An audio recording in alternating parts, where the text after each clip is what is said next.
ಹರಿಯಾಣದಲ್ಲಿ ಆಮ್ ಆದ್ಮಿ ಪಾರ್ಟಿ ಸಂಪೂರ್ಣವಾಗಿ ವಿಫಲ ಆಗಿದೆ. ಹರಿಯಾಣದ ಎಲ್ಲಾ ಕ್ಷೇತ್ರಗಳಲ್ಲೂ ಕೂಡ ಆಪ್ ಧೂಳೀಪಟುವಾಗ್ಬಿಟ್ಟಿದೆ. ದೆಹಲಿ ಚುನಾವಣೆಗೆ ಮುನ್ನ ಆಪ್ಗೆ ಆಘಾತ ಎದುರಾಗ್ತಾ ಇದೆ. ಹರಿಯಾಣದಲ್ಲಿ ವರ್ಕೌಟ್ ಆಗಲಿಲ್ಲ ಆಪ್ನ ತಂತ್ರ.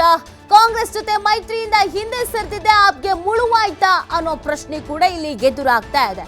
ಹರಿಯಾಣದಲ್ಲಿ ಪ್ರಮುಖವಾಗಿ ಕಾಂಗ್ರೆಸ್ ಮತ್ತು ಬಿಜೆಪಿ ಮಾತ್ರ ಅಲ್ಲ, ಅಲ್ಲಿ ಸ್ಥಳೀಯ ನಾಯಕರು ವರ್ಚಸ್ಸು ತುಪ್ಪಟ್ಟಿದೆ. ಸ್ಥಳೀಯ ಪಕ್ಷಗಳು ಗೆದ್ದೇ ಗೆಲ್ಲುತ್ತೆ, ಆಪ್ ಕೂಡ ಅಲ್ಲಿ ಮುಂಚೂಣಿಯಲ್ಲಿ ಇದೆ ಅನ್ನುವಂಥ ಚರ್ಚೆಗಳು ಇತ್ತು.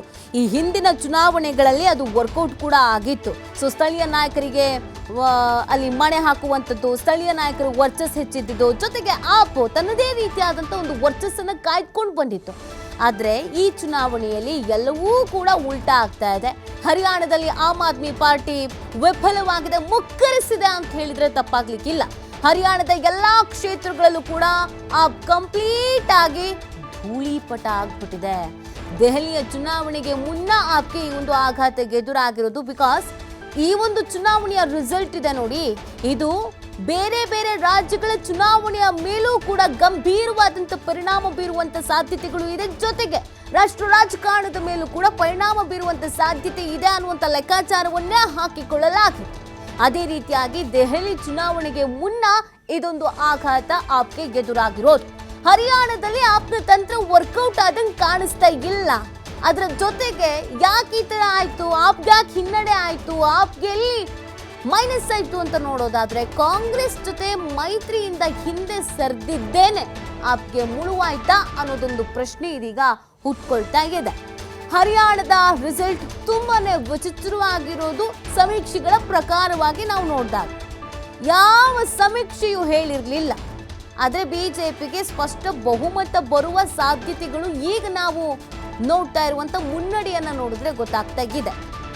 ಯಾರು ಭಾವಿಸಿರ್ಲಿಲ್ಲ ಈ ಥರದೊಂದು ರಿಸಲ್ಟ್ ಬರಬಹುದೇನೋ, ಇಷ್ಟರ ಮಟ್ಟಿಗೆ ಅಂತರಗಳನ್ನು ಕಾಯ್ದುಕೊಳ್ತಾರ, ಇಷ್ಟರ ಮಟ್ಟಿಗೆ ಮುನ್ನಡೆ ಹಿನ್ನಡೆ ಆಗುತ್ತಾ, ಏನಪ್ಪಪ್ಪ ಅಂದರೆ ಒಂದು 10 ಸೀಟ್ಗಳಲ್ಲಿ ಏನಾದರೂ ಸಮಸ್ಯೆಗಳಾಗಬಹುದೇನೋ ಅನ್ನುವಂಥ ರೀತಿಯಾದಂಥ ಲೆಕ್ಕಾಚಾರಗಳನ್ನು ಹಾಕಲಾಗಿತ್ತು. ಆದರೆ ಈಗ ಬಿಜೆಪಿ ಮ್ಯಾಜಿಕ್ ನಂಬರನ್ನು ಕ್ರಾಸ್ ಮಾಡಿಬಿಟ್ಟಿದೆ.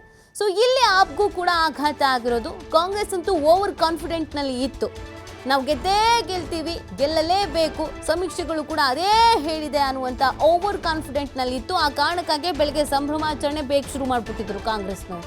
ಬಟ್ ಎಲ್ಲವೂ ಕೂಡ ತಲೆ ಕೆಳಗಾಗಿದೆ. ಅದರ ಜೊತೆಗೆ ಆಪ್ ಲೆಕ್ಕಾಚಾರವೂ ಕೂಡ ತಲೆ ಕೆಳಗಾಕಿರೋದನ್ನು ನೀವು ಗಮನಿಸ್ತಾ ಇದ್ರೆ ಎಷ್ಟರ ಮಟ್ಟಿಗೆ ಹಿನ್ನಡೆ ಆಗಿದೆ ಅನ್ನುವಂಥದ್ದು. ಮತ್ತು ಸ್ಥಳೀಯ ಮಟ್ಟದ ನಾಯಕರುಗಳು, ದುಷ್ಯಂತ್ ಚೌಟಾಲ ಆಗಿರ್ಬೋದು, ಸ್ಥಳೀಯ ಮಟ್ಟದ ನಾಯಕರುಗಳಿಗೆ ಏನಿದ್ರು ಅವ್ರಿಗೂ ಕೂಡ ಒಂದು ರೀತಿಯಾದಂಥ ಆಘಾತ ಮತ್ತು ಒಂದು ರೀತಿಯಾದಂಥ ಹಿನ್ನಡೆ ಈ ಚುನಾವಣಾ ರಿಸಲ್ಟ್ನಲ್ಲಿ ಆಗಿರುವಂಥದ್ದು. ಸೊ ಬಿಜೆಪಿಗೆ ಏನೇನು ವರದಾನ ಆಯಿತು ಅನ್ನೋದು ಇಲ್ಲಿ ತುಂಬ ಮುಖ್ಯ ಆಗುತ್ತೆ. ಯಾಕಂದರೆ ಆ ಚುನಾವಣೆಗಿಂತ ಮುಂಚಿತವಾಗಿಯೂ ಚುನಾವಣೆವರೆಗೂ ಕೂಡ ಬಿಜೆಪಿಗೆ ಪೂರಕವಾದಂಥ ಒಂದು ವಾತಾವರಣ ಹರಿಯಾಣದಲ್ಲಿ ಇರಲಿಲ್ಲ. ಬಿಜೆಪಿಗೆ ವಿರುದ್ಧವಾದಂಥ ಒಂದು ವಾತಾವರಣ ಹರಿಯಾಣದಲ್ಲಿ ಇತ್ತು. ಅದನ್ನು ನಾವು ಲೋಕಸಭಾ ಚುನಾವಣಾ ರಿಸಲ್ಟ್ನಲ್ಲೇ ಗಮನಿಸಬಹುದು. ಆದರೆ ಇಷ್ಟರ ಮಟ್ಟಿಗೆ ಒಂದು ಚೇಂಜಸ್ ಆಗಿದೆ ಅಂತ ಅಂದರೆ ಬಿಜೆಪಿ ನೀಡಿದಂಥ ಯೋಜನೆಗಳು ಏನಿರಬಹುದು, ಆ ಯೋಜನೆಗಳು ವರದಾನ ಆಯ್ತಾ? ಅಧಿಕಾರದ ಸಂದರ್ಭದಲ್ಲಿ 10 ವರ್ಷಗಳ ಕಾಲ ಅಧಿಕಾರ, ಈ ಸಂದರ್ಭದಲ್ಲಿ ನೀಡಿದಂಥ ಜನಪ್ರಿಯ ಯೋಜನೆಗಳಿಗೆ ಏನಾದರೂ ಕೈ ಹಿಡಿತಾ, ಅಥವಾ ಈಗ ಅನೌನ್ಸ್ ಮಾಡಿದಂಥ ಯೋಜನೆಗಳಿಗೆ ಏನಾದರೂ ಕೈ ಹಿಡಿತಾ ಗೊತ್ತಿಲ್ಲ. ಕಾಂಗ್ರೆಸ್ ಏನಾದರೂ ಅಧಿಕಾರಕ್ಕೆ ಬಂದರೆ ಸಿಎಂ ಸ್ಥಾನಕ್ಕಾಗಿ ಒಂದು ದೊಡ್ಡ ಪೈಪೋಟಿ ನಡೆಯುತ್ತೆ, ದೊಡ್ಡದಾದಂಥ ರೀತಿಯಾದಂಥ ಸಮಸ್ಯೆಗಳಿಗೆ ಎದುರಾಗತ್ತೆ ಅನ್ನೋದೊಂದು ವಿಚಾರ ಇತ್ತು. ಸೊ ಹಂಗೇನಾದ್ರು ಆಗ್ಬಿಟ್ರೆ ಕಷ್ಟ ಆಗುತ್ತೆ ಅಂತ ಜನರು ಕಾಂಗ್ರೆಸ್ಸಿಗೆ ಅಥವಾ ಬೇರೆ ಪಕ್ಷಗಳಿಗೆ ವೋಟ್ ಹಾಕ್ಲಿದ್ವಾ? ಅದಕ್ಕೆ ಹಿಂದೆ ಸರಿದ್ರಾ? ಬಿಜೆಪಿಯ ಬೆಟರ್ ಅನ್ನುವಂಥ ನಿರ್ಧಾರಕ್ಕೆ ಬಂದ್ರ? ಗೊತ್ತಿಲ್ಲ. ಆಪ್ಗಂತೂ ಇದೊಂದು ದೊಡ್ಡ ಆಘಾತ. ಯಾಕಂದರೆ ತೀರಾ ಪರ್ಸನಲ್ ಆಗಿ ತೆಗೆದುಕೊಂಡಿದ್ರು ಅವರು ಈ ಒಂದು ಚುನಾವಣೆಯನ್ನ. ಸಾಕಷ್ಟು ಸಂಕಷ್ಟಗಳು, ಕಾನೂನು ಹೋರಾಟ ಎಲ್ಲವನ್ನೂ ಎದುರಿಸಿತ್ತು ಆಪ್. ಇದೆಲ್ಲದರ ನಡುವೆ ಚಾಲೆಂಜಿಂಗ್ ಆಗಿ ತೆಗೆದುಕೊಂಡಿದ್ರು, ನಾವು ಗೆದ್ದೇ ಗೆಲ್ತೀವಿ, ಬಿಜೆಪಿಗೆ ಮಣ್ಣು ಮುಕ್ಕಿಸೋ ಕೆಲಸವನ್ನ ಮಾಡ್ತೀವಿ ಅಂತ. ಬಟ್ ಅಲ್ಲೇ ಎಡವಿದೆ, ಅಲ್ಲೇ ಮುಗ್ಗರಿಸಿದೆ ಆಪ್. ಸೊ ಇದು ಅವರ ದೆಹಲಿಯ ಚುನಾವಣೆಗೂ ಮುನ್ನ ಎದುರಾಗಿರುವಂಥ ಒಂದು ಆಘಾತ. ಇದನ್ನ ಹೇಗೆ ಕಂಬ್ಯಾಕ್ ಮಾಡ್ಕೊಳ್ತಾರೋ, ಹೇಗೆ ಇದನ್ನ ಸರಿ ಮಾಡ್ಕೊಳ್ತಾರೋ ಗೊತ್ತಿಲ್ಲ. ಹರಿಯಾಣದ ಸದ್ಯದ ಟ್ರೆಂಡನ್ನು ನಾವು ನೋಡ್ತಾ ಇದ್ರೆ ಸ್ಪಷ್ಟವಾಗಿ ಬಿಜೆಪಿ ಅಧಿಕಾರವನ್ನ ಏರುತ್ತೆ, ಗದ್ದಿಗೆಯನ್ನ ಏರುತ್ತೆ, ಅದರಲ್ಲಿ ಡೌಟ್ ಇಲ್ಲ. ಸದ್ಯದ ಟ್ರೆಂಡ್ ಪ್ರಕಾರ ಇನ್ನು ಹಬ್ಬಬ್ಬ ಅಂದರೆ ಎಷ್ಟು ಸೀಟ್ ಬದಲಾವಣೆ ಆಗ್ಬೋದು ಗೊತ್ತಿಲ್ಲ. ಇನ್ನೇನೋ ಒಂದು ಅರ್ಧ ಗಂಟೆಯಲ್ಲಿ ಕಂಪ್ಲೀಟ್ ಆದಂಥ ಚಿತ್ರಣ ಕಣ್ಣು ಮುಂದೆ ಸಿಕ್ಕಿಬಿಡುತ್ತೆ. ಆದರೆ ಅಂತರಗಳು ಜಾಸ್ತಿ ಆಗಿದೆ. ಇಲ್ಲಿ ನೋಡಿ ನೀವು ಹರಿಯಾಣ ಅಂತ ಬಂದಾಗ ಬಿಜೆಪಿ 49, ಕಾಂಗ್ರೆಸ್ 35. ಸೊ ಹೀಗಿರಬೇಕಾದ್ರೆ ಇಲ್ಲಿ ಬಿಜೆಪಿ ಅಧಿಕಾರದ ಗದ್ದಿಗೆ ಹಿಡಿಯುತ್ತೆ ಅನ್ನುವಂಥ ಲೆಕ್ಕಾಚಾರವನ್ನು ಹಾಕೊಳ್ಳಲಾಗಿದೆ ಸದ್ಯದ ಟ್ರೆಂಡ್ ಪ್ರಕಾರ. ಇಲ್ಲಿ ಯಾವ ಪಕ್ಷಗಳು ಹೇಗೆ ಮುಗ್ಗರಿಸಿದ್ವು, ಒಗ್ಗಟ್ಟಿನಿಂದ ಎದ್ದಿದ್ರೆ ಮೋಸ್ಟ್ಲಿ ಈ ಥರದ್ದು ಎದುರಾಗ್ತಿರ್ಲಿಲ್ವೇನೋ. ಆಪ್ ಕಾಂಗ್ರೆಸ್ ಜೊತೆಗೆ ಹೋಗೋದಕ್ಕೆ ಒಪ್ಕೊಳ್ಳಿಲ್ಲ, ಹಿಂದೆ ಸರಿದು ಬಿಡ್ತು. ಸೊ ಇದು ಏನಾದರೂ ಆಪ್ಗೂ ಕೂಡ ಸಮಸ್ಯೆ ಆಯ್ತಾ ಅಥವಾ ಹಿನ್ನಡೆ ಆಗೋದಕ್ಕೆ ಕಾರಣವಾಯ್ತಾ ಅನ್ನುವಂಥ ಪ್ರಶ್ನೆ ಹುಟ್ಕೊಳ್ತಾ ಇದೆ. ನೋಡಿ, ಹರಿಯಾಣದಲ್ಲಿ ಹಾಗೆ ನೋಡೋದಾದ್ರೆ ಈ ಬಾರಿ ಮೋದಿ ಪ್ರಚಾರ ಮಾಡಿದೆ ಕಮ್ಮಿ.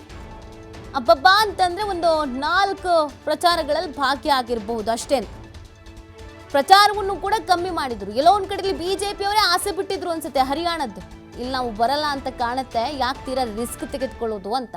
ಆದರೆ ಕೆಲವೊಂದಷ್ಟು ವಿಚಾರಗಳು ಬಿಜೆಪಿಯ ಕೈ ಹಿಡ್ದಂಗೆ ಕಾಣಿಸ್ತಾ ಇದೆ. ಸಂಭ್ರಮಾಚರಣೆಯನ್ನು ಮಾಡಲಾಗ್ತಾ ಇದೆ. ಹರಿಯಾಣದ ರಿಸಲ್ಟ್ನಲ್ಲಿ ಕಾಂಗ್ರೆಸ್ನ ಕಾರ್ಯಕರ್ತರಿಗೆ ಬೇಸರ ಆಗ್ಬಿಟ್ಟಿದೆ, ಬಟ್ ಬಿಜೆಪಿ ಕಾರ್ಯಕರ್ತರಿಗೆ ಸ್ವತಃ ಆಶ್ಚರ್ಯ ಆಗ್ಬಿಟ್ಟಿದೆ. ನಮ್ಮ ಪರವಾಗಿ ಬಂದಿದೆಯಲ್ಲ ಅಂತ. ಸತತ 3ನೇ ಬಾರಿ ಹ್ಯಾಟ್ರಿಕ್ ಗೆಲುವಿನತ್ತ ಇದೀಗ ಮುನ್ನಡೆ ಸಾಗಿಸ್ತಾ ಇರೋದು. ಆ ಹಿನ್ನೆಲೆಯಲ್ಲಿ ಸಂಭ್ರಮಾಚರಣೆ ಮುಗಿಲು ಮುಟ್ಟಿದೆ. ನೀವು ದೃಶ್ಯದಲ್ಲಿ ಗಮನಿಸ್ತಾ ಇದ್ದೀರಿ. ಬೆಳಗ್ಗೆ ಎಲ್ಲ ಕಾಂಗ್ರೆಸ್ ಕಚೇರಿಗಳಲ್ಲಿ ಸಿಹಿ ಹಂಚಲಾಗ್ತಿತ್ತು. 10 ಗಂಟೆ 11 ಗಂಟೆ ಆಗ್ತಾ ಇದ್ದ ಹಾಗೆ ಬಿಜೆಪಿ ಕಚೇರಿಯಲ್ಲಿ ಸ್ವೀಟ್ ಹಂಚಲಾಗ್ತಾ ಇದೆ. ಬದಲಾವಣೆಗಳು ಜಾಸ್ತಿ ಆಗಿದೆ. ಇನ್ನು ಜಮ್ಮು ಕಾಶ್ಮೀರದಲ್ಲಂತೂ ಬಿಡಿ, ಕಾಂಗ್ರೆಸ್ನವರು ಕುಣಿದು ಕುಪ್ಪಳಿಸ್ತಾ ಇದ್ದಾರೆ. ಜಮ್ಮು ಕಾಶ್ಮೀರದಲ್ಲಿ ಕಾಂಗ್ರೆಸ್ ಕಚೇರಿಯಲ್ಲಿ ಸಂಭ್ರಮ ಮನೆ ಮಾಡಿದೆ. ದೆಹಲಿಯ ಕಚೇರಿಯಲ್ಲಿ ಸಂಭ್ರಮ ಮನೆ ಮಾಡಿದೆ. ಸೊ ಹರಿಯಾಣ ಮತ್ತು ಜಮ್ಮು ಕಾಶ್ಮೀರ ಎರಡೂ ರಿಸಲ್ಟ್ ಅನ್ನು ನಾವು ನೋಡ್ತಾ ಇದ್ದೆ. ಸಮೀಕ್ಷೆಗಳಿಗೆ ಏನು ಹೇಳಿದ್ವು ಅದಕ್ಕೆ ತದ್ವಿರುದ್ಧವಾದಂಥ ಒಂದು ರಿಸಲ್ಟ್ ಬರ್ತಾ ಇದೆ ಅಂತಾನೆ ತಪ್ಪಾಗ್ಲಿಕ್ಕೆ ಇಲ್ಲ. ಯಾಕಂದ್ರೆ ಹರಿಯಾಣದಲ್ಲಿ ಕಂಪ್ಲೀಟ್ ಆಗಿ ಕಾಂಗ್ರೆಸ್ ಬರುತ್ತೆ ಅಂತ ಹೇಳಿದ್ರು, ಜಮ್ಮು ಕಾಶ್ಮೀರದಲ್ಲಿ ಅತಂತ್ರ ಆಗತ್ತೆ ಅಂತ ಹೇಳಿದ್ರು. ಸೊ ಅವೆರಡಕ್ಕೂ ಕೂಡ ಒಂದು ಸ್ವಲ್ಪ ವ್ಯತ್ಯಾಸ ಆಗ್ತಾ ಇದೆ. ಹೊಂದಾಣಿಕೆ ಅನ್ನೋದು ಆಗ್ತಾ ಇಲ್ಲ ಇಲ್ಲಿಗೆ.